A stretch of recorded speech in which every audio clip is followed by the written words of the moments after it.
Hi guys, I am Ashok Muttarvaina from Chartereds Academy. Let's revise the entire assessment process in the 2 to 3 hours maximum. I hope that this revision is really helpful for you. So please watch the video at the end. If you really like my video, please subscribe my channel and like this video and share to your friends. I put the more efforts to record the videos in English. If any grammatical mistakes, please ignore it, sir. Please concentrate on the subjects, not on the English. So I'm trying to help the more South Indian students. Only the reason I'm trying to record these videos in English. Okay. If anyone want my Telugu plus English videos, we already uploaded the Marathon plus Telugu plus English mix in May 24. Same videos can be useful for the November 24 also. But this series only recorded in the English version only. So and we have to we want to reduce the time of revision also. Okay. Thank you guys. Let's get into the chapter. Let's dive into the chapter. Sir, in assessment procedure, we have 3 chapters: return filing chapter, and in IT authorities chapter, income tax authorities chapter, search, seizure, survey chapter, assessment procedure chapters, and appeals and revision chapter, Okay. So we have a return filing chapter, income tax authority chapter, search, seizure and chapters, and revision chapter. So first we discuss about the return filing. So what the section 139(1) says, who are obligated to filing the return of income? The mandatory, sir, the company, firm and LLP is mandatory to return filing, sir, irrespective of their income. We have a zero income, they are required to file the return. If any other SSC, if their gross total income more than the basic exemption, then they also required to file. The return. What is the gross total income? Sir? The income before claiming the Chapter 6A deductions and 54 series, such income is treated as a gross total income for this purpose. Okay. Okay, sir. If other than above mentioned as a few other SC also required to file the return of income. Who's, sir? Sir, if the state is a resident and ordinary resident, you have any is the beneficial owner of any asset located outside India, or any signing authority of any account outside India, he required to file the return of income, sir? No, sir. He is a beneficiary of the any asset located outside India, he required to file the return of income. For example, Mr. A, he have one property in Dubai. Okay, he is the owner of that asset. He is the owner of asset. Okay. But Mr. B, he is the son of Mr.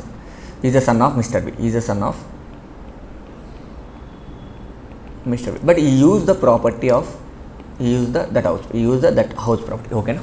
Okay, amma. We use that house property. Simply, Mr. A is the beneficial owner. Mr. B is the beneficiary. Okay, now. So Mr. A is the resident and ordinary resident. Mr. B also resident and ordinary resident. Mr. A filed the return of income and he disclosed that he has a property in the Dubai. Mr. B is not required to file the return of income under this section. If Mr. B's income is more than gross basic exemption, he is required to file the return of income as per above section, as per the above provision. Okay, okay, sir. So if the income is already included, the income of the person, not required to file in the return of income. Okay, so beneficial ones means the individual who providing the consideration for asset directly, indirectly. Okay, for future beneficial means who derive the benefit from such asset. Okay, so the person who are not covered the above means, sir, he is not a company. The person is not a company, firm and LP, and his gross total income not more than basic exemption limit, and is not resident and ordinary resident. He is not resident and he is a resident and ordinary resident, but he don't have any asset located outside in India. So if any person other than the company, firm not covered in the above points, they are required to file the return of income. For example, sir, if any person deposited the current accounts more than 1 crore in one or more current account, for example, I deposited the 50 lakhs in one bank account, 50 lakhs in another bank account, 50 lakhs in another bank account. We need to aggregate all the 50 lakhs. So in one or more current account or cooperative bank required to file the return of income. So if person deposit in the saving bank account 50 lakhs or more, we required to file the return of income. So the person incur any foreign travel expenditure for himself, for any other person, more than 2 lakhs, he is required to file the return of income. The person incurs any electricity expenditure more than 1 lakh, he is required to file the return of income. So if SSC engaging in the any business, his turnover is the more than 60 lakhs in a period, is required to file the return of income. The SSC engaging in the any profession, is the gross profit is the more than 10 lakhs, is required to file the return of income. Okay, sir. Sir, if for the in the current previous year, if any TDS or TCS during the deducted from the SSC is more than 25,000 or more, required to file the return of income. In case of senior citizen, more than equal to 50,000 or more, required to file the return of income. Okay, na sir? Okay. So other than that, very simple, sir. How to remember that, sir? First, we can remember the deposit point. Next, we can remember the foreign travel expenditure. Next, electricity expenditure. Next, TDS, TCS expenditure. Next, SSC engaged in the business, the turnover is more than 60 lakhs. Okay, if engaged in the profession, the gross profit is more than 10 lakhs during the period, then only required to file the return of income. Okay, sir. Other than that.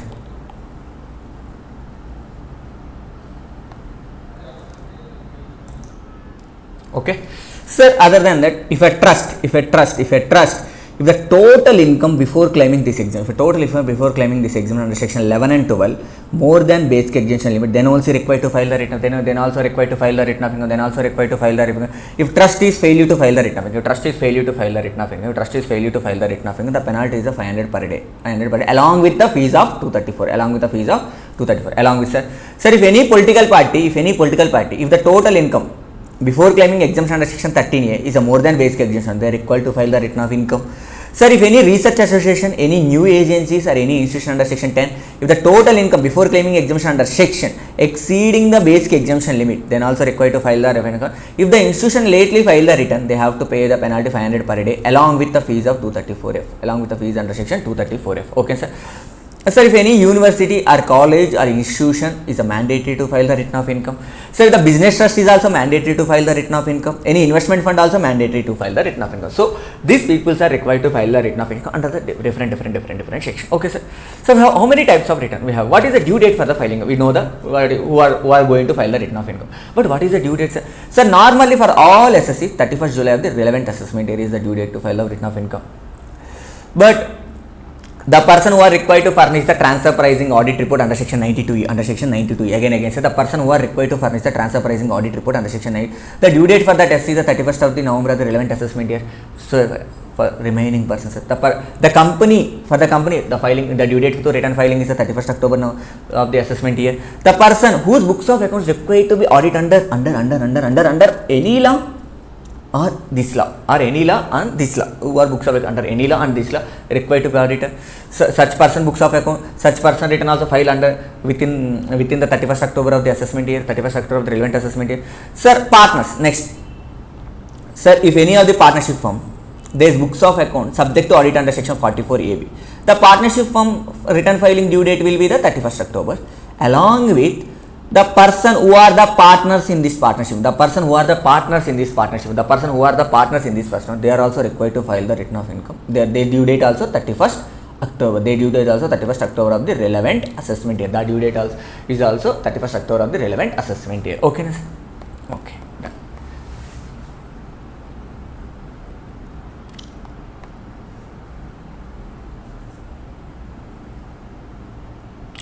So, central government may exempt the following person to file the return of income. Central government may exempt may exempt the following. Sir, if any NRR foreign, you having only income from the investment fund set up in the IFC. So, if any NRR foreign company having income only from the investment fund, that is such investment fund also set up in the IFC, and TDS is deducted, sir. TDS is deducted on section 194 LB. Yes, sir. If these two conditions are satisfied, not required to file the return of income. Sir, no, they are required to file the return of income. But this exemption is not available, sir. In case any assessment officer given the notice to the NRR foreign company to file the return of income under section 142(1)(r) or 148 income escape, they are required to file the return. Even though TDS is deducted, even though the NR having only income from the investment, such investment fund is set up in the IFC, even though he required to file the return of income. Okay. Again, sir, the NR are eligible for income only from the transfer of capital asset. Such capital asset referred under section 47(8)(ab). Sir, which capital asset is referred under section 47(a)(ab)? The transfer of such capital asset by NR is exempt under the income tax. Exempt under the income tax. So we have only income from such capital, transfer of such capital asset. Okay, now so they are not required to file any return of income. They are not required to file any return of income. Okay, so the NR and have only income from the specified fund. The income only for a 44AD, and provision for obtaining PAN also not applicable for such SC provision for. So if these two conditions are satisfied, that NR and foreign incomes are not required to file the return of income, not required to file the return of income. Okay, so okay, that's it. Who are not required to file the return of income? So where the central government give the exempt for the filing, that is that. Okay, done. Next, relax. So we done all these things. Next we go for the types of the return. Sir, what is the magic of the my revision class? What is the magic of the my revision class for assessment procedure? I will revise the each and every point in the slowly first, but after, once I completed the one section, I will give the overview of that section. In the speed manner, in the some more speed. So what is that? Sir? Because for MCQ purpose, this chapter is very important for CA Inter, CMA Final, CA Final. Sir, very simple, sir. In this assessment procedure, we have the concept of 3 chapters: return filing, income tax authority, search and seizure, and everything. So now I am talking about the section 139(1). What is the section 139? Who are obligated to file the return of income? Sir, who are obligated? The firm, company, LLP required to file the return of income. The firm, company, LLP required to file the return of income. Mandatory. If any other person, if gross total income of such person more than basic exemption limit, required to file the return of income. Sir, what is the gross total income as per this procedure? What is the gross total income, sir? Take the is net total income before claiming the chapter 6A deduction and 54 exemptions. Whatever the total income before claiming the chapter 6A deduction and 54 deduction is exceeding the basic exemption, required to file the return of income. Okay, sir. Any other person are not covered in the above. If he is a person is a resident and ordinary resident, this section is applicable to the resident. I am talking about this point is applicable to the only resident and ordinary. He has any beneficial owner of any asset located on his, you have any signing authority of the bank account located outside India, is required to file the return of income. Sir. Let's say he is a beneficiary of the any asset located on, required to file the return of income. Sir. Sir, other than that, remaining person, sir, if any person deposited in current account, one or more current account more than 1 crore during the previous year, required to file the return of income. Sir. He deposited in the saving account 50 lakhs or more in a current during the previous year, required to file the return of income. He incurs any foreign expense for himself or any other person with more than 2 lakhs, he required to file the return of. He incur any electricity expenditure more than 1 lakh, required to file the return of income. Sir. Okay. Sir, if SC engaged in the business, his turnover is more than 60 lakhs, he required to file the return of income, sir. If SC engaged any profession, the gross is more than 10 lakhs, he required to file the return of income, sir. Next. Sir, other entities, if the trust, if the before claiming the exemption under section 11 and 2 is more than basic, required to file the return of income, sir. If any political party, before claiming this exemption, is total income more than basic, required to file the return of income. And if any research association, new agency, the total income before claiming exemption under section 10, they required to file the return of income, and penalty also attracted to 500 per day along with 234F.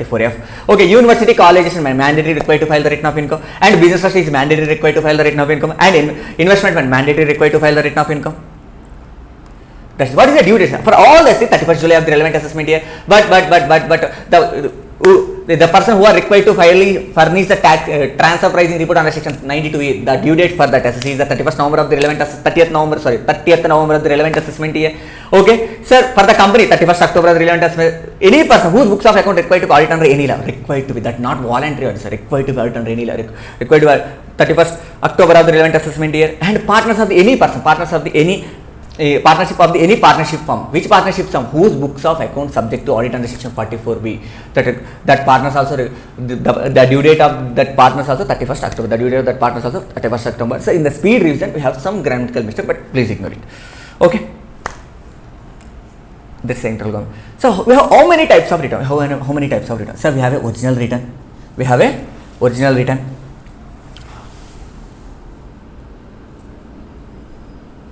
We have original return. Next we have a loss return, we have a belated return, we have a revised return, we have a defective return, we have a updated return. We have a original return, we have a loss return, we have a belated return, we have a revised return, we have a defective return, we have a updated return. Sir, what is a loss return means? So loss return means, as per section 80, if SC required to file the loss return within the due date under section 139(1), under section 139(9), if the SC not file the return within the due date under section 139(1), some of the losses not allowed to carry forward. Some of the losses is not allowed to carry forward. What losses?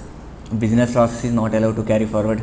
capital gain head loss is not allowed to carry forward, losses from owing and maintaining of assets is not allowed to carry forward, and specified business is not allowed to, but two losses is allowed to carry forward. Now two losses is allowed to carry forward. House property loss is allowed to carry forward. Unobserved, even though return not filed within the due date under section 139. So this application only for the carry forward, not for the this loss is only for the carry forward. So very simple explanation, simple points. This in the year of loss incurred, this section is applied, this condition is applied on the year of loss incurred. I will take an example, don't worry, I will take examples for this, don't worry guys.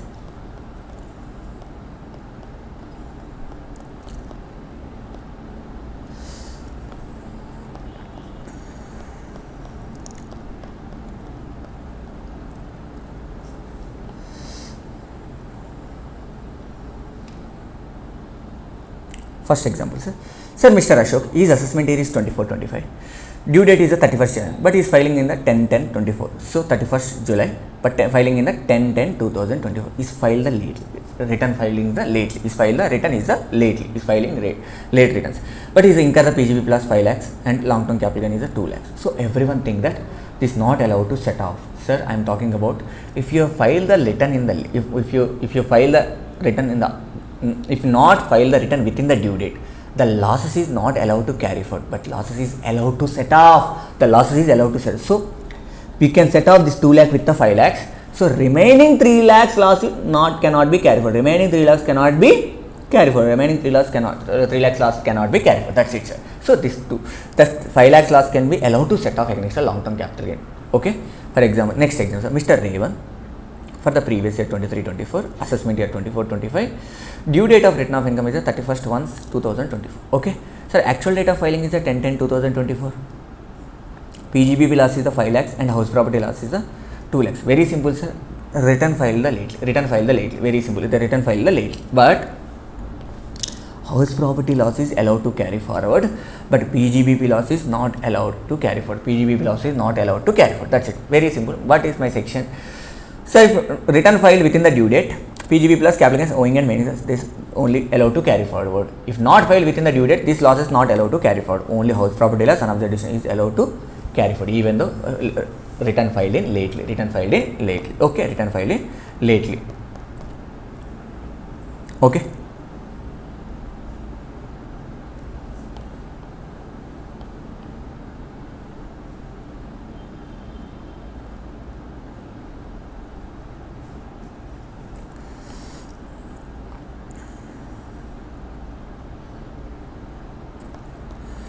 Okay, sir, Mr. Vamshi, previous year 23-24, due date is the 31st July 2024, but actual filing 16-7-2024. That is filed within the due date. So filed on time. So whatever the PGB plus incurred 7 lakhs, that carry forward is allowed. That carry forward in the next year. In government next year, the previous year 24-25, but assessment year is 25-26. Due date for return filing is 31st-7-2025, but actual filing is 15-9-2025. The filing is the lately, the next year filing, but we have an income of the 9 lakhs. We have an income of the PGBP 9 lakhs. My question to all the who are watching my video. So this 7 lakhs is allowed to set off this 9 lakhs because we are allowed to set off 9 lakhs or not? Yes, sir. This 7 lakhs is allowed to set off against this 9 lakhs. Why? Section 80 applied in the year of loss incurred only. Very simple, sir. In the year of loss incurred, it should be filed the return of that respective year within the due date.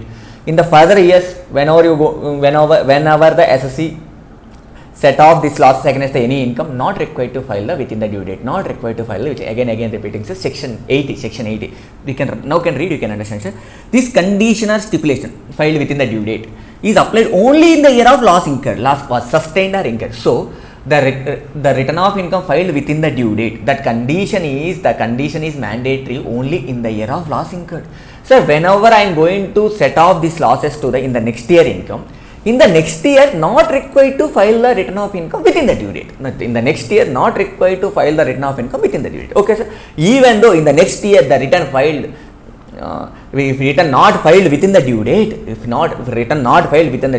you can set off the previous year losses with next year income. Last year losses with next year income, or current year losses with next year income. Current year losses with next year income. Current year loss with next year income. Current year loss is next year income. Simple conclusion, sir. Simple conclusion. Sir, in the year of loss incurred, you are required to file a return of income within the due date.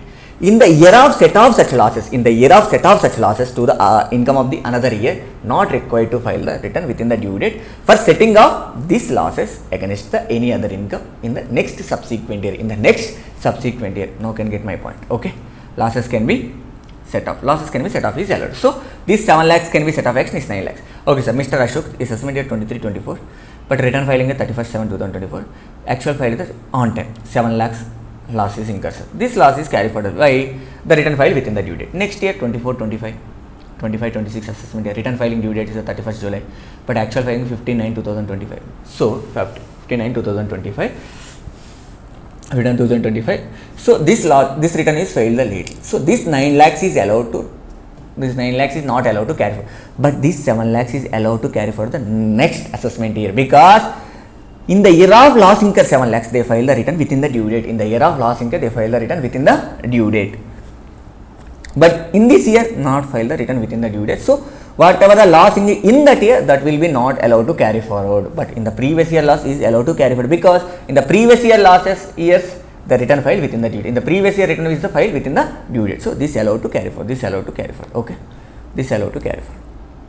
So sometimes, sir, in case of any genuine hardship, they can condonation delay is allowed. But when make an application, sir, the loss is up to 10 lakh, they make an application to the CAT, CCAT. 10 lakh to 50 lakh, they make an application to CCAT, PCCAT. More than 50 lakhs, they make an application to the CBDT. Sir, monetary evidence revised 17/223. Have they revised, sir? They have revised that up to 50 lakhs CAT, PCAT, and 50 lakhs to 2 crores CCCAT, more than 2 crores up to 3 crores PCCAT, and more than 3 crores CBDT. More than 3 crores is going to the CBDT. More than 3 crores is going to application to the CBDT. Very simple, sir. If any genuine hardship, you are not able to file the return within the due date, so you can eligible to set off and carry forward that losses for the further years. But we make an application to the respective authority. We need to explain the why you are not filing the return within the due date. If the officer is satisfied, you can carry forward that losses for the further years and set off that losses. Okay, that is the last return, sir.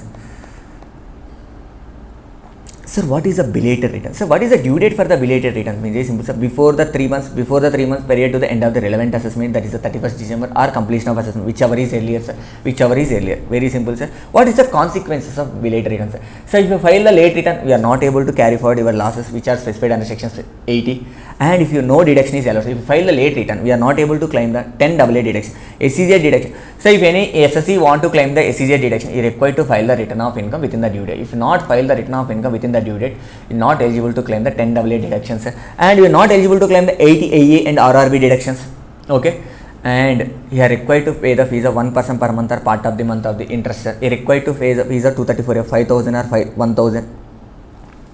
And there is a some loss, some is the inherent loss, hidden loss.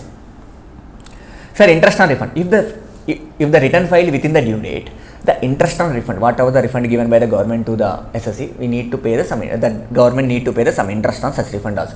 The calculation of interest is, if return file within the due date, the interest is calculated from the 1st April of the relevant assessment. But if return not filed within the due date, the interest calculated from the date of actual filing. The 230 calculated from the date of actual filing of the return, not from the 1st April of the relevant assessment. So this is the consequences.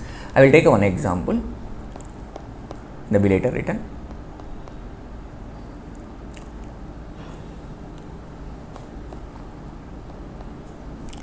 Now I come with the revised return. Sir, if any person file the return under section 139(1), that is the original return, 139(3), that is the last return, 139(4), that is a belated refund. If you discover any omission, means something is missing to record that return, So sometimes you file the wrong statement, sometimes you claim the excess deductions, whatever it may be. So then such person can revise the such return. Yes, sir, he can revise the such return. What is the due date for the revised such return, sir? Before the 3 months period to the end of the relevant assessment. So for example, 31st of the relevant assessment, or before completion of assessment, whichever is earlier. Okay, sir. So belated return can be revised, sir? Yes, sir. Belated return also can be revised. No doubt.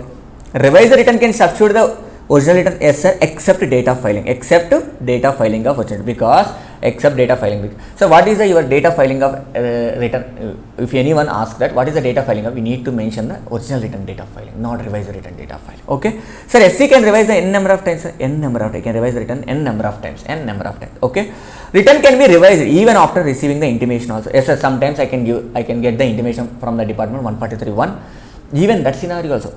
Even that scenario in that scenario also we can revise the return. Yes sir, you can revise the return. Yes sir, sometimes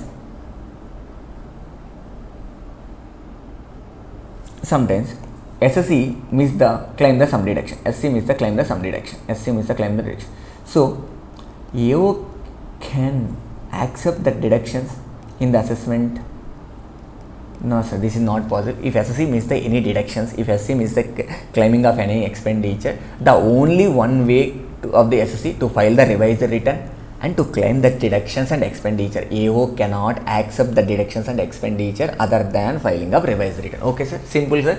Sir, if SSC miss the any claiming of any deductions or expenditure, the only one way given to the SSC, file your revised return and claim that missed expenditure and claim that missed deduction. That's it. In that assessment, you provide the any evidence to the AO. Sir, I'm missing to claim these deductions and expenditure. The AO doesn't have any power to entertain such deductions and expenditures. Only one way to the SSC to claim the deductions or expenditure through filing of revised return. Okay sir, through filing of revised return.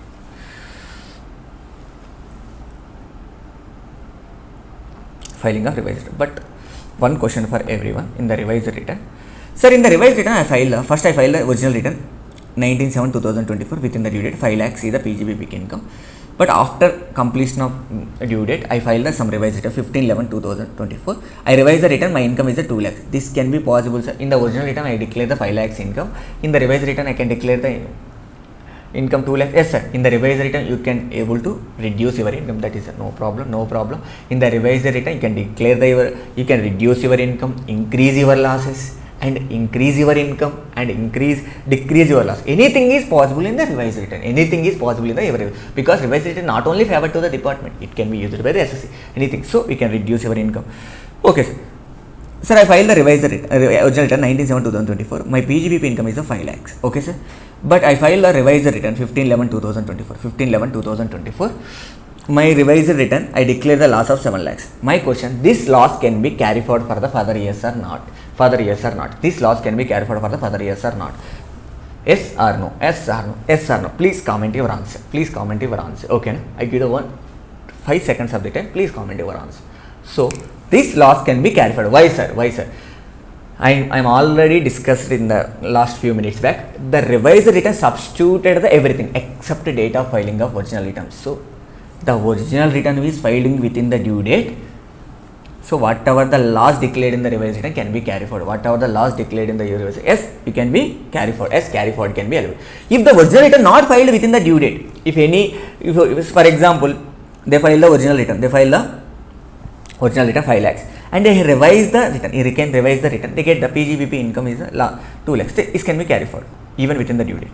For example, they can file the original return. The income is 5 lakhs, and they file revised return. They can get the losses 7 lakhs. This is carry forward is not allowed because they file the original return 16/8/2024. So if the original return itself filed the lately, whatever the loss declared in the revised return not able to carry forward for the further years. But if the original return filed within the due date, sir, very simple sir. If SSC filed the original return within the due date with the income, but after some time he revised the return, and he declared the losses in such return. Such losses not allowed to carry forward. Such losses is allowed to carry forward. Only the one condition, original return is filed within the due date. But if the SSC filed the original return with the income, but not within the due date, and after some time he filed the revised return, he filed the revised return. In such revised return, he declared the losses, the income converted into the losses. Such loss is not allowed to carry forward, sir, because the original return is not filed within the due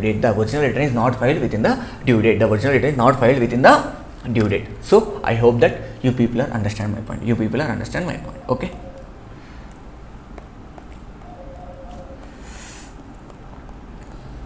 Sir, what things are need to be furnished with the return of income? So, for example, sir, we are still required to file the details of if any income is exempted from income tax, we are required to give in the details of such income in the income tax. If it exempted means not required to file the return of it doesn't mean that we are not required to give in the details of exempted. We are required to give the details of income tax, details of the assets and value, their nature and bank account and credit card number and expenditure.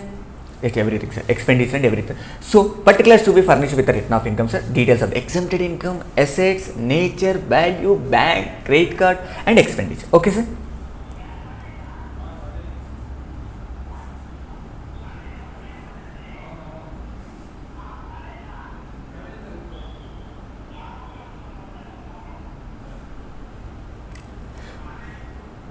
Particulars to be furnished with return for the assessee engaged in the business. Sir, this is only applicable for the where whenever the assessee engage in the business, whenever the SSC engage in the business, whenever the SC engage in the business, the ETR shall be following details also. What is, sir? If a tax audit is applicable, details of the tax audit report, location and style of the business, and the name and address of the partner and member of the firm and HO of and partnership firm. This is RST is not available. Okay, sir. Sir, if any SC engage in the business, he required to file the return of income. Following details need to attach with the return of income. What is the details, sir? Tax audit report details and the location style of the business and the name and address of the partner and members. Okay, sir. So, what is the defective return? Now I am going to discuss what is the defective return. What is the defective return? What is the defective return? Okay, so what is the defective return? Hi guys. Welcome back to the Chartereds Academy YouTube channel. Okay, okay, sir.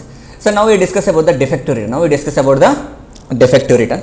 So return can be defective in the following three scenarios. In the following three cases. First scenario, sir, return is not filed in the prescribed form. For examples, the Act required to file ITR 1, rules required to file ITR 2, ITR 3, ITR 4, but you file the ITR 1. Then return becomes the defective. So tax audit is applicable to the SC but not submitted to the tax audit report. Before filing of income tax return, you are required to submit the tax audit report, but we are not submitted the tax audit report. So proof of tax also not attached. Proof of tax also not attached with the return. Proof of tax also not attached with the return. Sometimes proof of tax also not attached with the return. Okay. So in this scenario, the return becomes the defective. Return becomes the in what is the consequence? AO will send the one intimation. Well, AO will send the one intimation. So I give the 15 days time to rectify that defect. If you not file the prescribed, I give the 15 days time to file in the prescribed. If not file the tax audit report, I given the 15 days time to file the tax audit. If not attach the proof of tax, I given the 15 days time to attach the proof of tax. Okay. So if even though SC does not rectify the return within the 15 days, then return will be treated as invalid. The return will be deemed to be invalid. It means what is the consequence of it return invalid? Simply, sir, if not file the return, what are the consequences you are going to attracted? Even though your file return become the defective, same consequence attracted. Same consequence. Simply, it read as if return has been not filed. As return has not been filed. As if return has not been filed. Okay. That is the defective return, sir. So who need to did verification of this return, sir? For individual, who need to verification of this return, sir? Sir, for individual, himself. For individual not present in India or is incapacitated, mentally incapacitated, is mental person, competent to verify any other person. HUF, Karta. Sir, Karta not present in India or Karta is mentally incapacitated, any adult member of HUF. Partnership firm, managing partner. Sir, there is no managing partner, any adult partner. Sir, LLP, designated partner. There is no designated partner, any other partner. Okay. Company, managing director. No MD, any other director. Sir, company under the liquidation, liquidator. Sir, company apply for the IBC, corporate insolvency resolution process, and it has been admitted by the adjudicating authority under the IBS about insolvency professional appointed by such adjudicating authority. Okay. Sir, political party, CEO. Sir, local authority, principal officer. Any other person competent to verify. Person competent to verify. Okay, sir. Next. Sir, wherever the PAN number is required to apply, when the PAN number is required to apply. Sir, every person is total income or total income of any other person in respect of is applicable to exceeding the basic eligibility required to apply the PAN number 31st May of the relevant assessment year. Sir, every person carrying the business or profession whose turnover or gross receipt more than 5 lakhs in a previous year up to end of the respective previous year required to apply the trust required to apply the PAN card, sir. Resident other than individual, that is other than who entering the financial transaction that amount is more than 25 lakh 2 lakh 50 or more in a financial year required to apply the return of income, sir.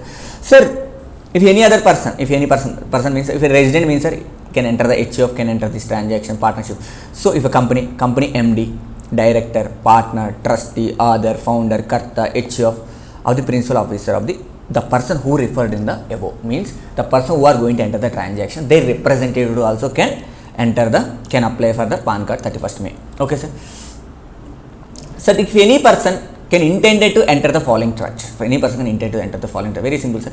Is cash depositing is the 20 lakhs or more in a financial year in one or more bank accounts required to apply the PAN card at least 7 days before the date on which enter the transaction, such transaction. Cash withdraw aggregate is 20 lakhs or more in a financial year in one or more account, he required to apply the PAN card at least 7 days before the transaction. Okay, sir.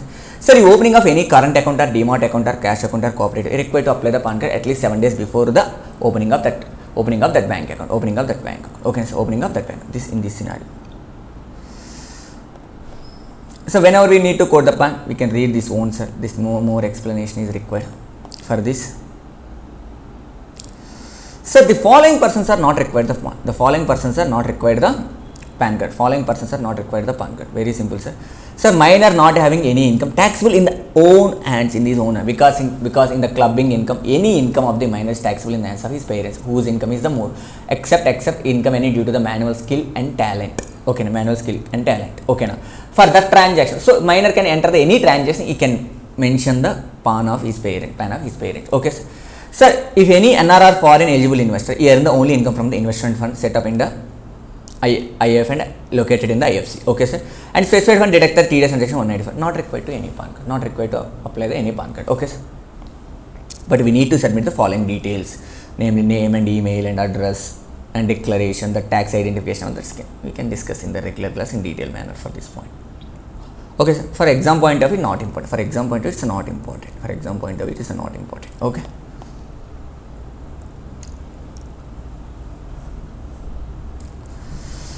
Okay, sir. PAN and Aadhaar can be interchangeable. Sir, PAN and Aadhaar, I discuss only one point for the PAN and Aadhaar.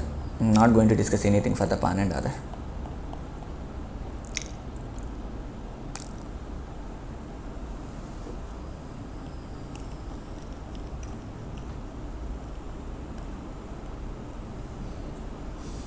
Sir, on or after 1/7/2017, you obtain the PAN.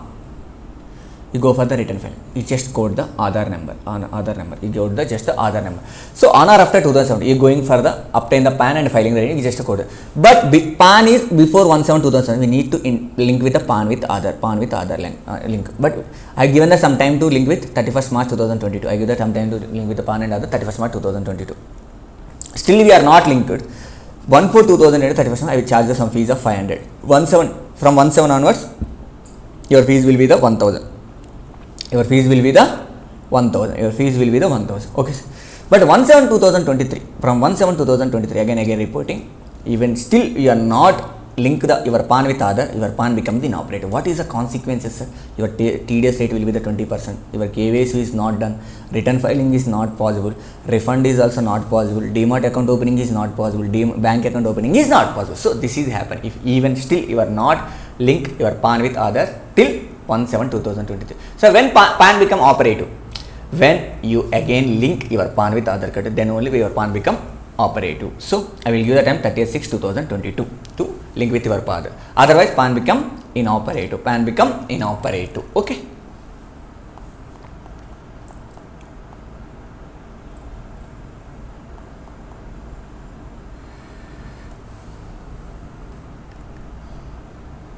Sir, this section is not applicable to the someone because who are living in the Jammu and Kashmir, Assam, and who are age is more than 80 years and who is a non-citizen of India. This section is not applicable for that person. Okay, sir.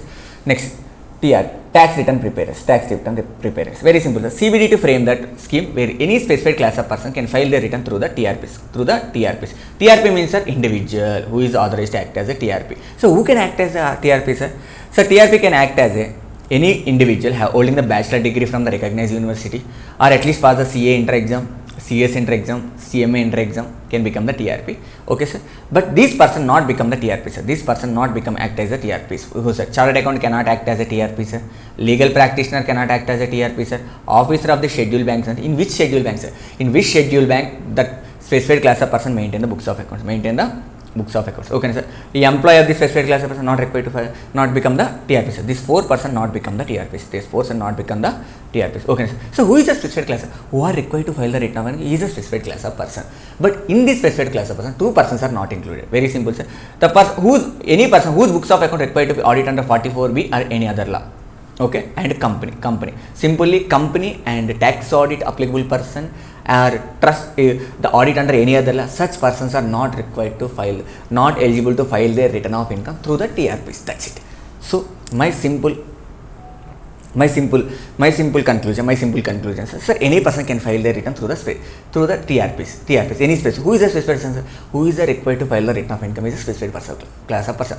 But 2 persons are not included in the specified class of person. Who is 2 persons? Company and any person whose books of accounts required to be audited under the income tax or any other law. Simply these 2 persons are not eligible to file their return of income through the TRPs. So who can act as a TRP, sir? Any person can act as a TRPs who are holding the degree, who are holding the CA Inter, CMA Inter, ICMA, and these 4 persons cannot act as a TRP, sir. Chartered accountants, legal practitioner and officer of the scheduled bank where the SSC maintain the books where the SSC maintain the bank account, and employer the specified class of person. Simply individual and HO can act as a TRP, sir. Individual HO can only act as a TRPs. Individual HO can only act as a TRPs. Can act as a TRP. Okay, sir. Sir, we are talking about the what is the section 139? This is annexureless return of income. Annexureless return. What is the annexureless return of income, sir? So CBDT make the rules providing the person who shall not require to furnish any certificate, audit report, or any document or any receipt along with the return of income. What is the meaning, sir? Sir, the SSC not required to attach any document with the return of income. That is annexureless return. The present we are following the annexureless return of income. In your practical lab, you are filing your return of income. We just fill the details. We are not attached any bank account statement. We are not attached any tax audit report with the return of income. We are not attached any property details. We are not attached any documentary details. We just fill the details or income tax return. That is annexureless return of income. But that return of income should be readable media. That should be in a readable format. That return of income should be in a readable format. But CBDT may require any person. Sir, if the person file the return of income without attached any document, but after some time, the CBDT or AO require any details from such person is obligated to give the details to the income tax department. Students, require any person who are not required to attach any document along with they furnish such document wherever required by the AO. Okay, sir. What is the annexureless return of income, sir? The rules, the CBDT make the rules for returns. So we are not required to attach any document or tax audit report or bank statement properties along with the return of income. Okay, but return of income should be in the readable format, readable media. But CBDT may require any person to furnish the details, who are not attached to any document, because you are not attached to any property document. That is a scrutiny case. So whenever the AO asks the SSC to provide some details, he is required to file that details. He is required to file the details to the AO. He is required to file the details to the AO against the notice. Okay.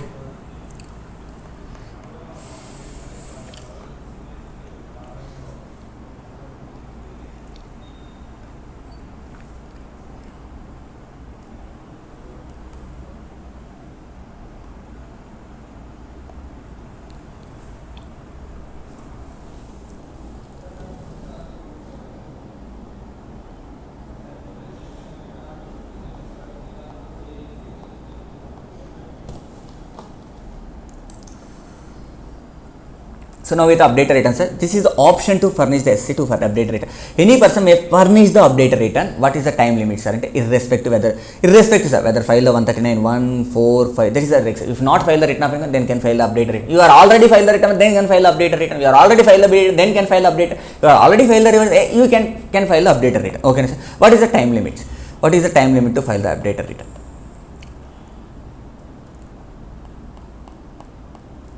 What is the time limit to file the updated return? Wait, I will take points.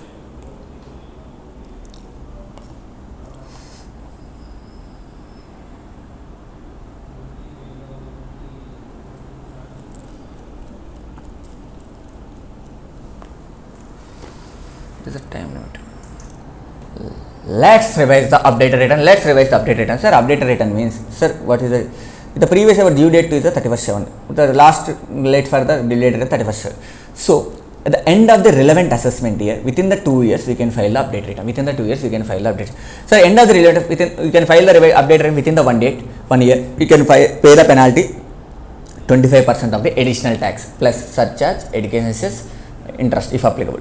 And you can file after the 1 year from the relevant assessment, we can pay the penalty 50% of the additional tax, 50% of the asset, that is the update return. So the form will be the updated ITRU. So we are filed the return 139,134. Can file update return? Yes, sir, that is possible. So we are filed the return of income 10 lakhs, but we want to file the update return at 8 lakhs. This is not possible, sir. Due to the update return, we are not able to reduce your income. Okay, sir. You file the return of income with the 10 lakhs, but you file the update return with the 15 lakhs. This is the possible. This is the allowed. Through updated return, you can increase your income, you can decrease your losses. That is only possible. So we are not filed the return of income. You can file updated return. Yes, sir. You can file updated return. Sir, you are not filed any return of income. TDS is deducted, but you file updated return. Through that updated, you can find any refund. You can claim any refund. That is also not filed, sir. That is also not possible. Very simple, sir. You are not filed any return of income, but TDS is deducted. After some time you file ITRU, you can claim this TDS deducted as a refund through filing updated return. No, sir, that is also not possible. Okay, but this TDS is not eligible to claim any refund, but this can be adjusted against the tax liability. This can adjust against the extra tax liability. Okay, sir, this can adjust against the extra tax liability. Sir, I am already filed ITRU for the respective assessment year. That is not possible to file it. Sir, I filed a return of income with 6 lakhs, but I want to file ITRU with 6 lakhs loss income 4 lakhs. That is not possible, sir. Very simple, sir. Through updated return, you can increase your income, decrease your losses. You are not eligible to claim any refund. Once you file updated return, you are not eligible to file that updated return. Okay.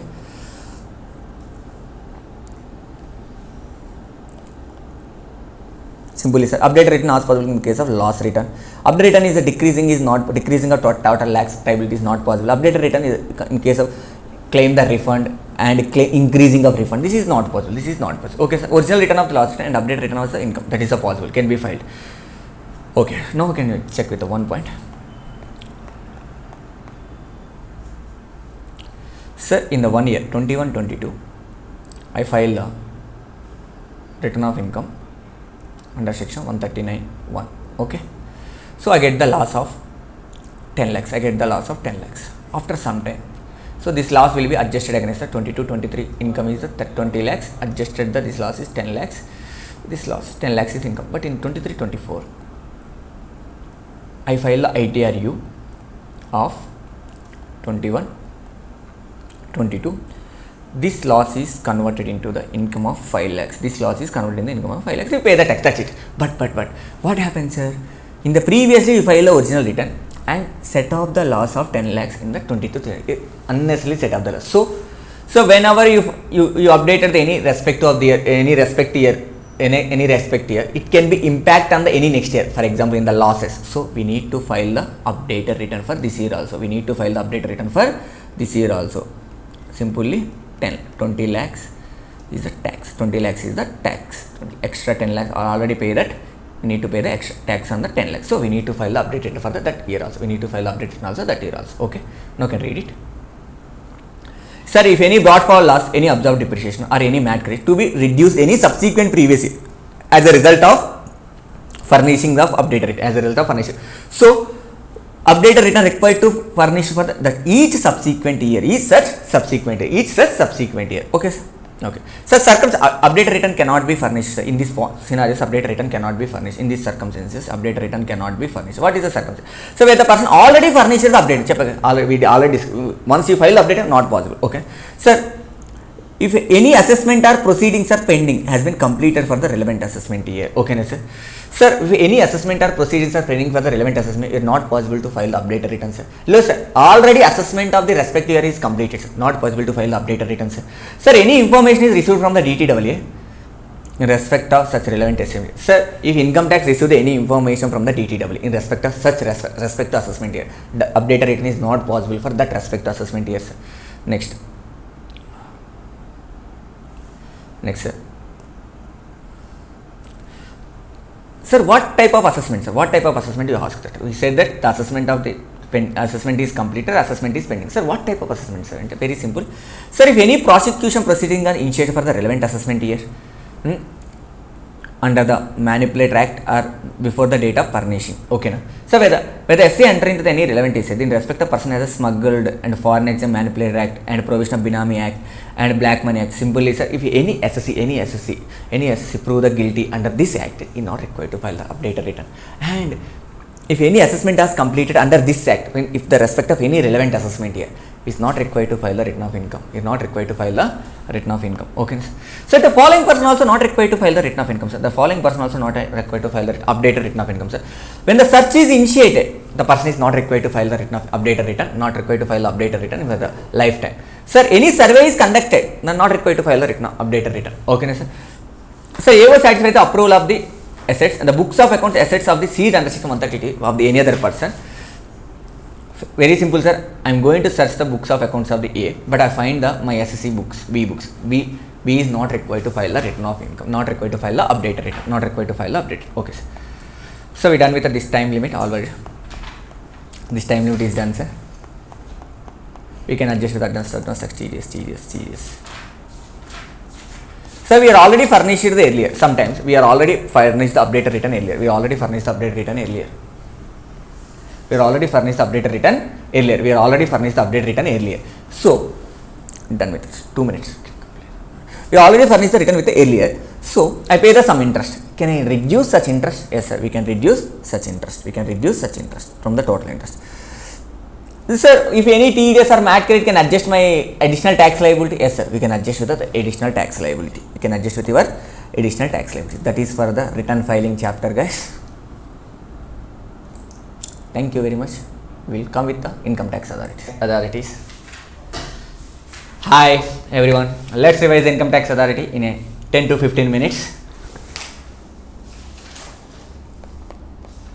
Sir, so our head of the income tax or taxes is the finance minister. That is the Nirmala Sitharaman madam.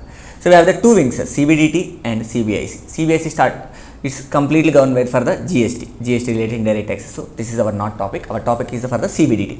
In the CBDT we have two wings, assessment wing and investigation wing. So we can, in the assessment we have this type of officer. First we have a Chief Commissioner of Income Tax, Principal Chief Commissioner of Income Tax, Commissioner of Income Tax or Principal Commissioner of Income Tax, Joint Commissioner, Assistant Commissioner, Deputy Commissioner, ITO, TRO and Inspector.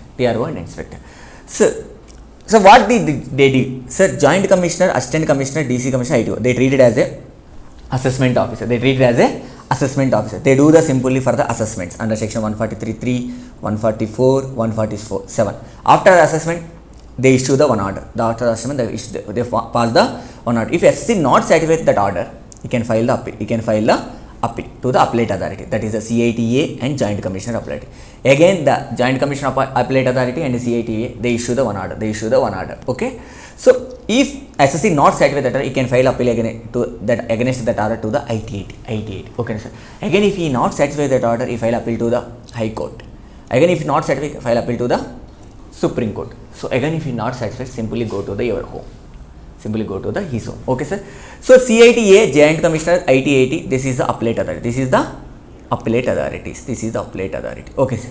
Sir, what is this TRO do, sir? TRO done the tax recovery office. Is done the tax recovery. If any recovery of the taxes is done, sir. Inspector. Sir, inspector help for the ITOs and assessment officer to complete their assessment and to gathering the evidences and to help in the drafting of the notices and sending the notices to the respective addresses, and they done.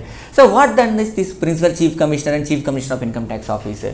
Sir, Commissioner of Income Tax. These are top level of income tax officers in assessment wing. They done the, sir.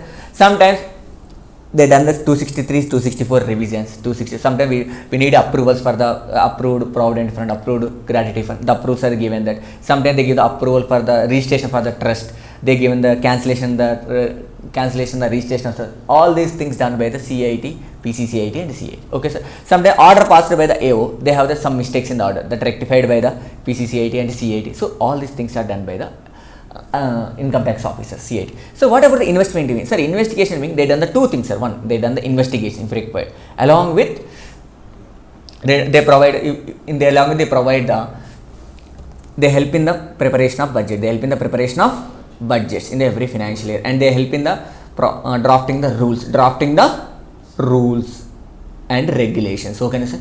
So in this, who is in the investigation? The principal director general of income tax, principal director general of income tax, principal director of income tax, or director of income tax, joint director, assistant director, deputy director.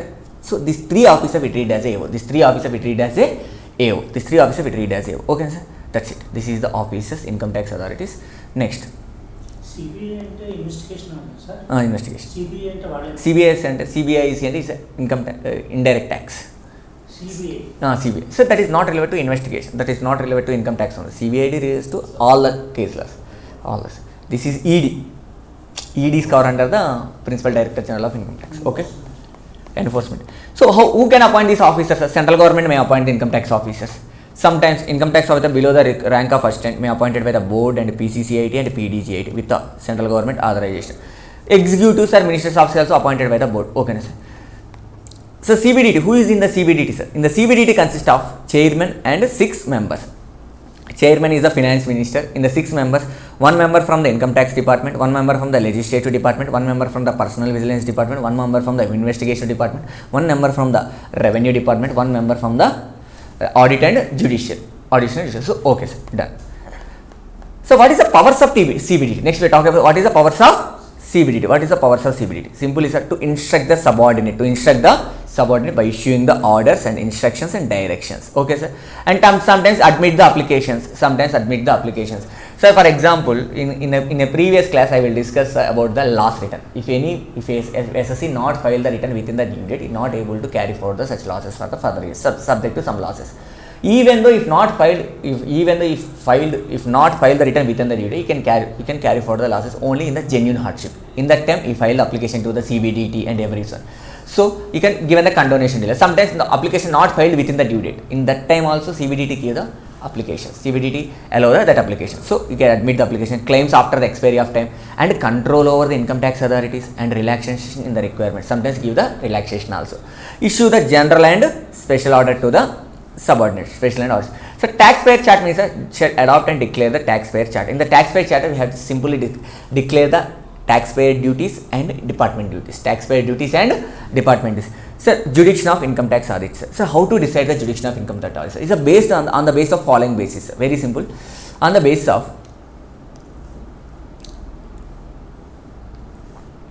of territorial area. Sometimes in judicial decide based on the pin code. For example, SR Nagar is allocated to Mumbai to allocate to some other person, Hyderabad is allocated to some. Sometimes based on the class of person. Sometimes company is allocated to one type of officers and firm allocated to one type of officers. Sometimes income and class of income. Sometimes only salaried income person is allocated to some type of officer. Only PGBP income is allocated to some type of officers. So sometimes based on the case to case, and sometimes professionals are allocated to some type of office. So jurisdiction decide on the based on the territorial area and class of persons, sometimes class of income based on the class of case to case. Okay, now. So sometimes if once the jurisdiction is area allocated, that AO can impose the powers on the such person who are living that jurisdiction. Students, once allocated to the AO, then that area he can exercise the power. So where he can exercise the power, sir? Who is carrying the business or profession in that area?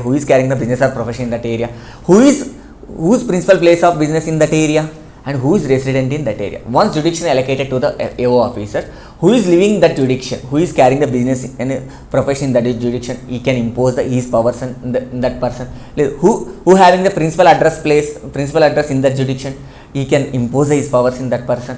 Who residing that place or who residing that jurisdiction, he can impose his powers in that person. Okay, simply who carrying the business or profession, and who is principal place of business, and who is residing that area. So in case of dispute over the jurisdiction, of AO, so SC can challenge the jurisdiction of the AO within the time limit. So already written filed, you can challenge it within the 1 month from the date of reserve notice and issue 141 or 1 or before completion of SC, whichever is earlier.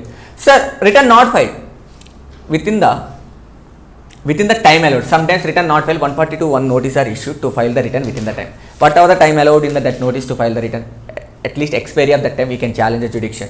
Or time allowed in the showcase notice under section 144 best judgment assessment, you can challenge whichever is earlier. This is not required. Okay, whichever is earlier. Okay, sir. Power to transfer the cases. Sometimes, sir, the cases transfer from the one officer to another officer. The cases transfer from the one officer. Sir, with approval, sir, the AO of the additional CAT, they transfer the case to another assistant CAT. So this transfer only happen with approval of PDGIT, DGIT, PCCIT, CCCIT, PCIT and CAT. Okay, sir. So before transferring the case one officer to another officer, we need to take the OB. We need to give the OBH to the assessee. We need to give the OBH to the assessee. But the same case transfer within the city or within the town, within the locality, no OBS shall be provided to the SC. No OBS shall be provided to the SC. Speed out na. No OBS shall be provided to the SC. No OBS shall be provided to the SC. Okay. Sir, succession of IT authority. For example, sir, one IT authority done the solve the case in the 30%. After that, he transferred to the another jurisdiction. So, at any another IT authority come that area. Another IT authority come that area. Another IT authority. So, he can completed the proceedings.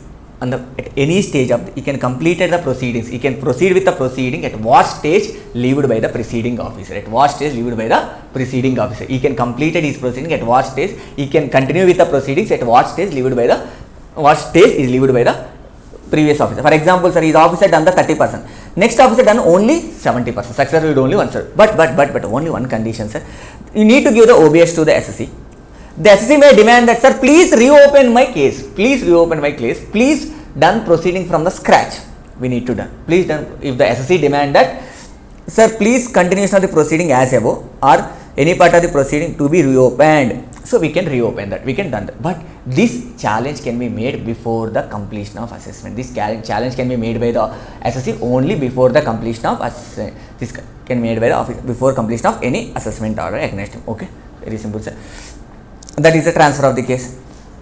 Sir, this jurisdiction also same. Sir, jurisdiction is allocated on the faceless manner. Jurisdiction they will impose the powers on the faceless manner. Power of transfer case also in the done the faceless manner. Section of idea also done the faceless manner. All these things are the faceless manner also. All these things done in the faceless manner. Okay, sir. That is for the income tax authority. Okay. Now give it a search and seizure and some of the powers of the income tax. Search and seizure of the powers of the income tax authority. Still we are convinced, sir. So we talk about the section 131, the power of income tax authorities. Section 132, search. 133, power plus survey. Lastly, income tax authority basics. Okay, so power of income tax authority. Sir, income tax authority shall have all the powers vested in the civil courts. Whatever the powers have in civil courts, same powers is available to the income tax authority. What are the powers? You can discover and inspection the books of account. You can discover and inspect the books of accounts. In enforcing the attendance of any other person and examine the such person. And compelling the production of the books of accounts and document. And issuing the commission. Along with any IT authority not below the rank of assistant commissioner has a power in relation to the DTW for making inquiry and investigation. Okay, sir, you can impugn the books of accounts. But maximum 15 working days. After recording the reason, you want to more than 15 working days. They can take the approval of CCCIT, DGIT, CAT and DAT. Their principals. You want to obtain more than 15 days, you need to approval from the CCIT, DGIT, CAT and DAT. Okay, sir. That's it. This is done. Sir, and power and survey. Now I am talking about the power and survey. Sir, 133, power to collect the any information. The income tax authority power to collect. The IT authority can collect the any information which is useful or relevant for the any proceeding under the act. Okay, na? Income tax authority have a power to collect the any information which is useful for your proceedings under this act.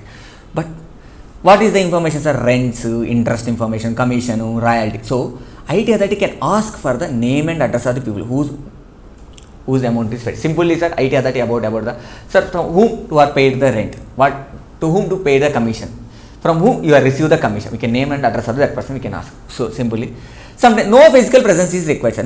We can ask the information online, they can send it online. That is no issue. Okay, sir. But IT authority can also information from the brokers and bankers also. This can ask the information not only from the SSC, it can ask the information from the third party like brokers and bankers. So the brokers and bankers, brokers in the means stock brokers. They ask the information from the stock brokers and bankers. Stock brokers and bankers also can also provide the such information. Okay, sir. Sir, IT authority, who is the IT authority here? Sir, AO can ask the information, Joint Commissioner can ask the information, CATA can ask the information. Simply, AOs and appellate authority can ask the information. But if no proceedings are pending against, CAT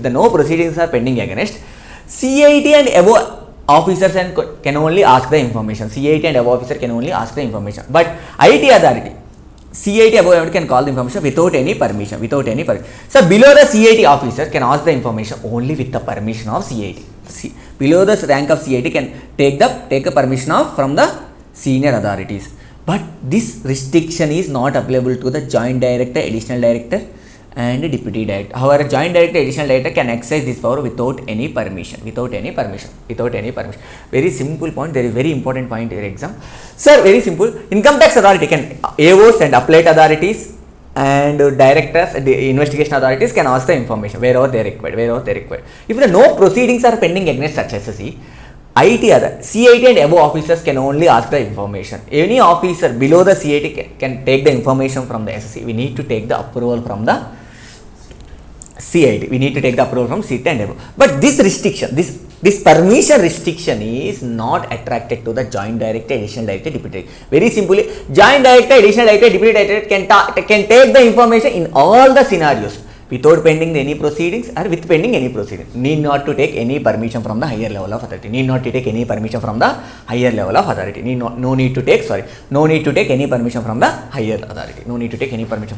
Okay. Next. What is the power of survey? Next we are talking about the survey. So we have three types of survey: normal survey, TDS and TCS survey, and expenditure survey. Sir, what is a normal survey? It can be done by any place, sir, where the books of accounts are kept. It can be the business premises place, any house also, where if the books of accounts are kept in house, they done the survey in the house also. In any third place, sir, where the books of accounts are kept in the third place, you can done the survey in the third place also.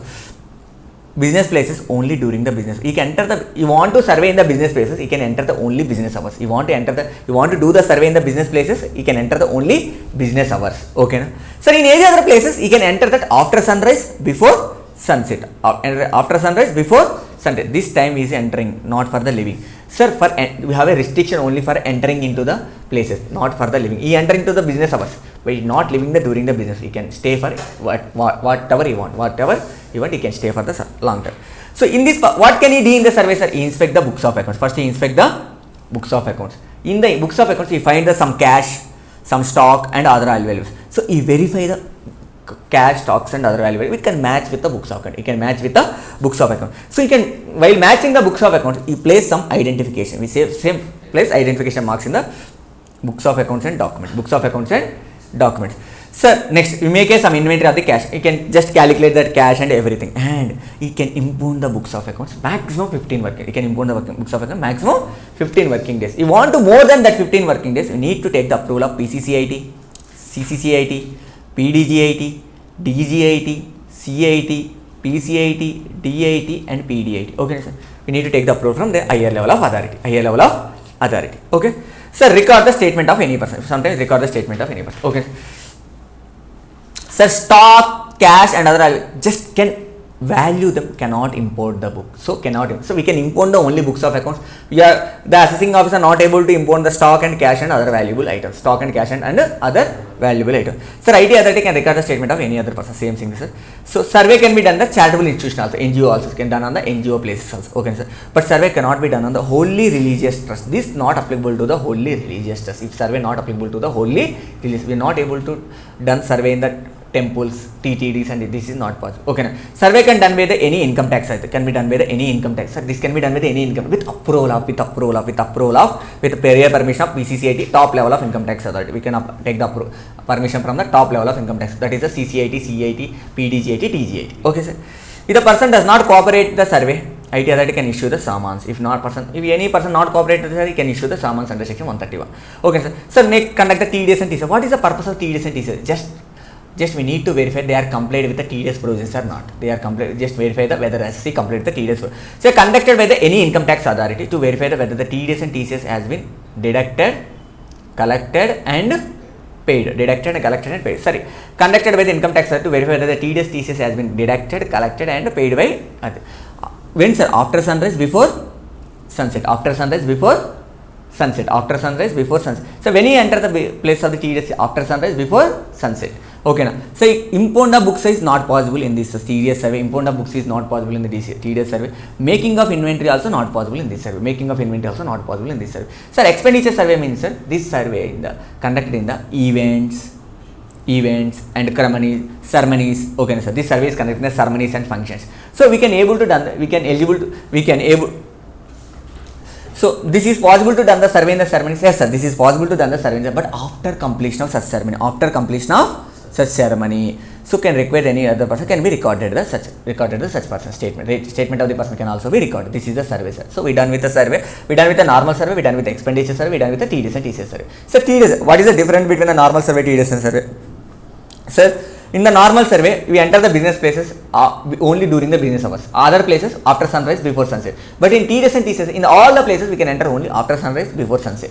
So in the normal survey, we can import the books of accounts. But in the TDS survey, we can't import the books of accounts. We can't make any inventory. Cannot be made any inventory. Okay. Sir, in the normal survey, we can verify everything. In the TDS and TCS, we just verify whether the TDS and TCS process has been complied or not. What is that, sir? Whether make a payment of TDS and TCS, whether make a payment of TDS and TCS to government within the due date, whether the return filing is done within the due date or not. Okay. Sunrise, sunset, for what? Normal survey and TDS survey. Two business places only business hours. Other place after sunrise, before sunset. TDS survey in the business place normal place only after sunset, before sunset.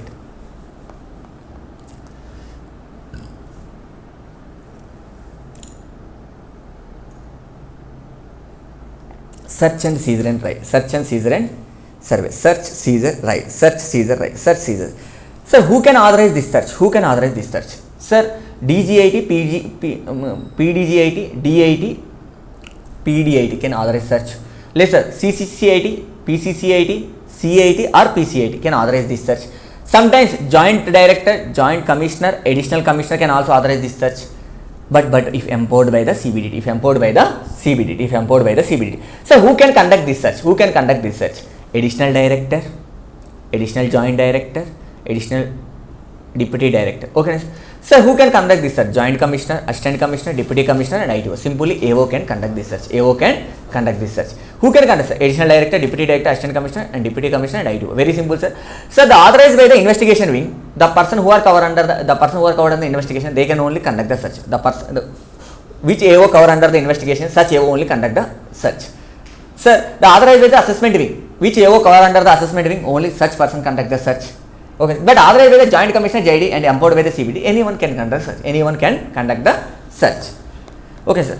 When search is conducted, sir, the above authority has a reason to believe. That.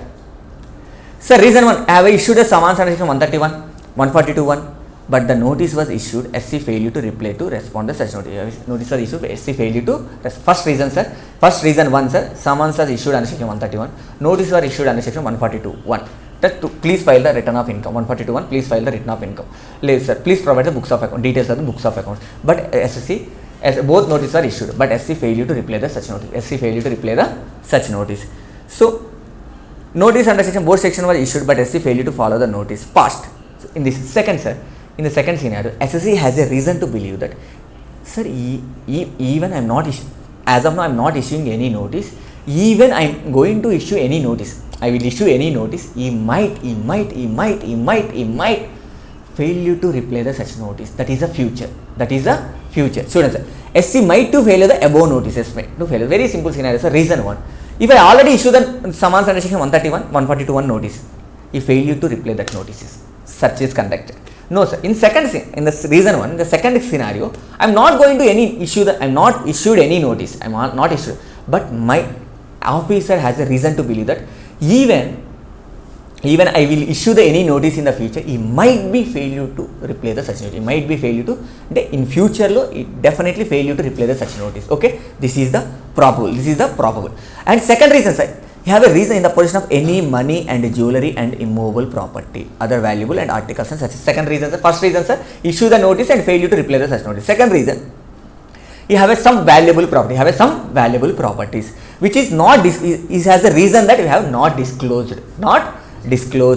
would not be disclosed for the purpose of income tax. So he reason to believe that whatever the reason have to, the income tax is not required to disclose the such reason to any other person. Is not required to disclose the to any other person. Such reason not required to disclose any other person. Okay, sir. What are the powers of the income tax authority in the search? Very simple, sir. You can enter any building. You suspect that books of accounts in the building, you can enter any building. Any place, you can enter any vessel, sometimes ships, you can enter any vehicle, you can enter any aircraft or any other places. So you open the lock. If the keys are not provided, if keys are broken, break the lock. Keys are not. Sometimes you can search any person. You can search not only SSC, you can search any person who are entering or going out. To be suspected that the person secreted any books of accounts and documents. I suspected that the books of accounts and documents is kept in the other house. So I can go and enter the such other house. I can suspect it. I can search it. So sometimes if the books of accounts are showed in the electronic form, that's maintained in the electronic form. Ask the password. I ask the password. Can ask the password. Sir, I can seize the books of accounts and documents or any other thing. I can seize them. But one thing I cannot able to seize, stock cannot be seized. Stock cannot be seized. Stock cannot be seized. Okay, sir. So I can make identification marks in the books of accounts for my reference. I can make identification marks in the books of accounts. Authorized officer may request the services. Sometimes in this search, you can take the services from the police officers for the completion of this search. You can take in the service from any central government officer. You can take the service from any person approved by the PCCIT and CCCIT, some other officer, CIT. Okay, sir. So in the completion of search, I can take the requisition service from the police officer, central government officer, any other person approved by the PCCIT and CCCIT. Okay, sir. And PDGIT and DGIT may assist the AO. Okay, sir.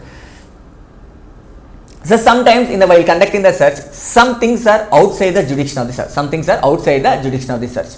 So without warranty, I can conduct the search in such place also. Without the warranty, I conduct the search in such place. Why, sir? If any, I will wait for the order. It will be definitely prejudicial to the interest of the revenue of the government. Students, so adjusted IT authority can exercise the powers and outside. If any delays, prejudicial to the interest of the revenue. Okay, sir. Without warranty, IT authority can search. After that, he can take the permission from the CAT before doing that. Warranty means, sir, he can take the permission. But in this scenario, we not take any warranty. We not take any permission. Okay, sir. So deemed ad construction notice. I am talking about the deemed ad construction notice. Wait. Deemed ad construction. What is the deemed ad? So due to the possible to take the physical, this is not possible to take the physical due to the volume, weight, or nature. Volume is a very huge asset. I am not able to seize this asset as thing of not able. The volume is a very high. Weight is a very high. That nature, the type of nature I am not able. That's like a solar plant. I am not able to seize it. So for this purpose, authorized officer may serve the one order. We don't deal with that asset. We don't. SC shall not remove that asset. We not remove without my permission. You shall not deal with that asset. You shall not use in your business for that asset. And any deal with that part of this asset without my permission. Sir, this warranty, this is not applicable to the stock in trade because, sir, stock in trade is not seized. Okay, now, sir, if for any other reason, not due to the volume and weight and nature, sir, I am unable to take the physical position of asset. Any other reason, not due to the volume or weight and nature, any other reason, is not possible to take the physical position. Is any other reason not possible to take the physical position. Then possession of any books of accounts. They can issue the prohibited order and order of restraint. So what is the deemed constructive order? Means, sir, if not possible to take the physical position due to the volume, weight and nature, that is the deemed constructive order. It is not possible to take the physical position due to the any other reason other than volume, weight and nature. Okay. So in the position of books of accounts, that can authorized officer may serve the order on the owner if the asset shall not be removed or dealt or part with such asset without my approval. So this order is valid for maximum 6 days. This prohibited order is valid for maximum 60 days. So deemed constructive order is no time limit for this order. So after 60 days, the order is automatically vacated. After 60 days, the order is automatically vacated. So we can use that property. Owner can use that property. Okay, sir. So some assumption need to taken in the search.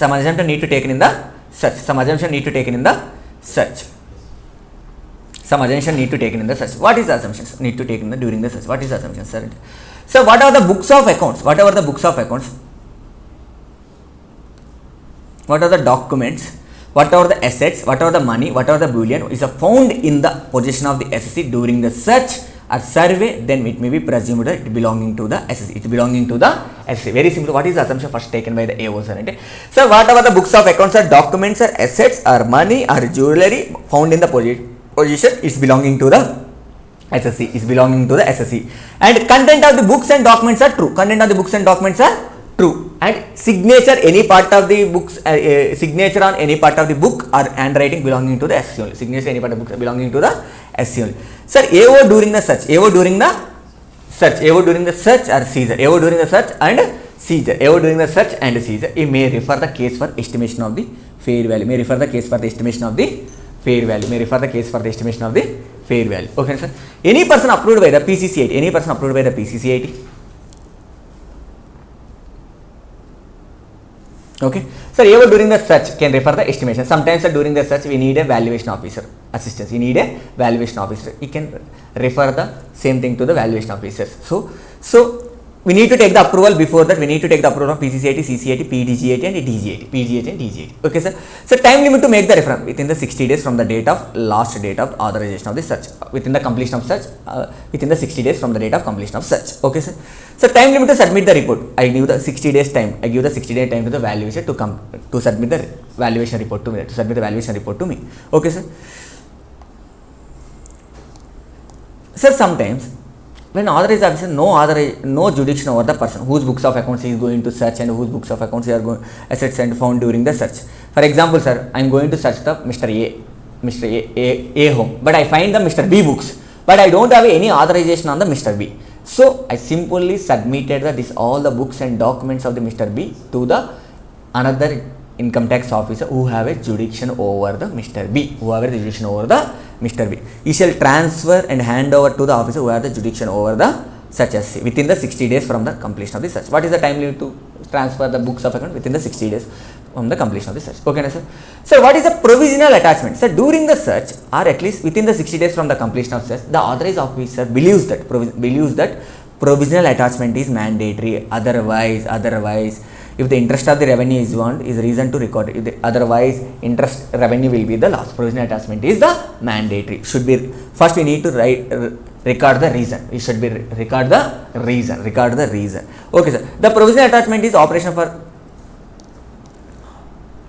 operation. So how much of time is valid? 6 months. After which automatically vacated.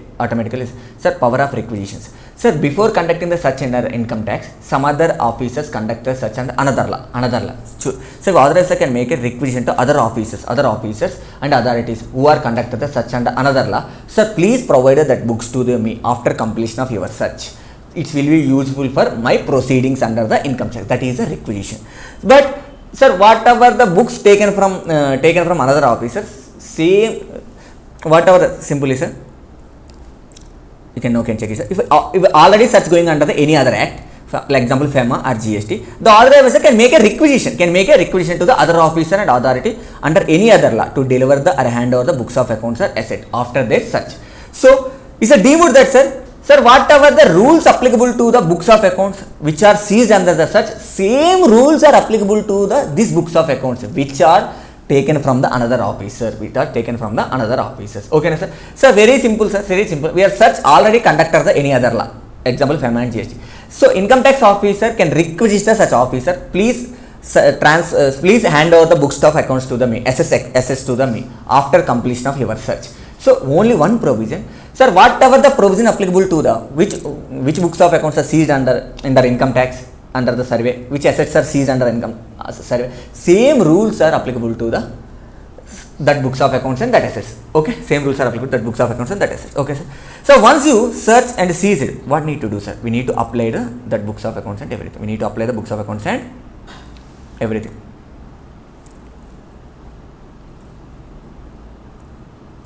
Okay.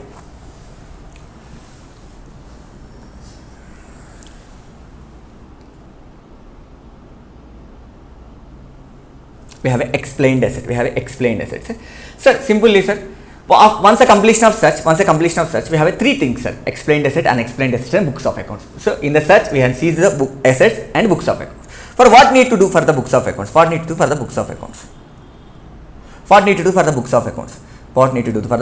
Sir, books of accounts are other documents which are seized under the 132, which are seized under, shall not retain more than 30 days from the date of order under section 147. Sir, I seize the books of account under section 132. I completed my assessment under section 147 because I need to assess that. Sir, in the search, we are not find anything. We just take the books of accounts to my office. In the office, I completed my assessment. Once you are completed your assessment 147, after completion, within the 30 days, we can release the books of accounts to your SC. Within the 30 days, we can release the books of accounts to your SSC. Okay. Sir, now you can concentrate here. So, we can release the books of accounts to the SSC within the 30 days. But 30 days to the SSC. Okay, done. So, next point. So, after completion of this assessment, we can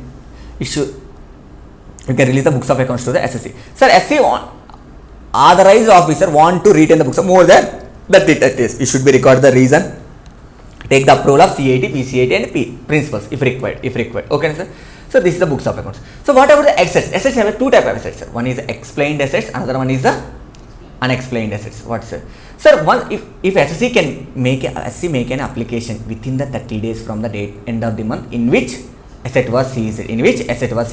So, very simple. Asset was seized in the month of January. I will go with the month end 31st. From 30th Jan, I make an application to the officer. I can make an application to the please release my assets. In that case, we can explain the nature and source of the such asset. We can need to explain the nature and source of the such asset. If AO need to satisfy with the such explanation. AO need to satisfy with the such explanation. AO need to satisfy with the such explanation. AO need to satisfy with the such explanation. Okay, now then AO can release the such asset. If AO satisfy the such explanation, AO can release the asset. How many days, sir, we need to take the asset? Release the asset within the 120 days from the date of completion of search. Within the 120 days from the date of completion. But before releasing, I need to take the approval from the CAT, PCCIT, CCIT. Okay, sir. Before take the approval from the CCIT, PCCIT. Okay, sir. That's it. Sir, some assets are unexplained assets. Some assets are assets. But one point, sir. Sir, before releasing the asset, if any existing liability are there, I just adjusting the such existing liability. Adjust any existing liability. I need to adjust the existing liability. That asset need to adjust any existing liability.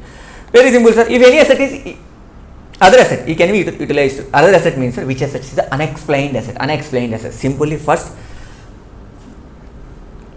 we need to determine what is your existing liability, what is your new liability, what is your existing liability and what your first utilize the whatever the asset you have to recover the such existing liability. First utilize the, so which asset you can utilize? First utilize the seized money. First utilize the seized money to recover the such existing liability and the new liability. Sir, if it is still shortfall, I utilize the entire money, but still shortfall to recover my liability. So sell the asset. If money shortfall, you can sell the asset to recover the liability. After after selling of remaining any asset, we can release the such asset to the SSC. You can release the such assets to the given back to the SSC. Okay, now. So central government shall pay the interest 0.5%. Sir, if at the time of releasing, you are required to pay the 0.5% of interest to the SSC from after expiry of 120 days. After expiry of 120 from the date such was completed. After expiry of 120 days from the date was such was. Sir, on which amount I am going to pay the interest, sir? Sir, first money seized, less add proceedings of any asset sold, less explained money released, less aggregate amount required to meet the liability. Required to calculate the interest on this amount. Okay, sir. This is the simply income tax authority search, seizure, survey. That's it.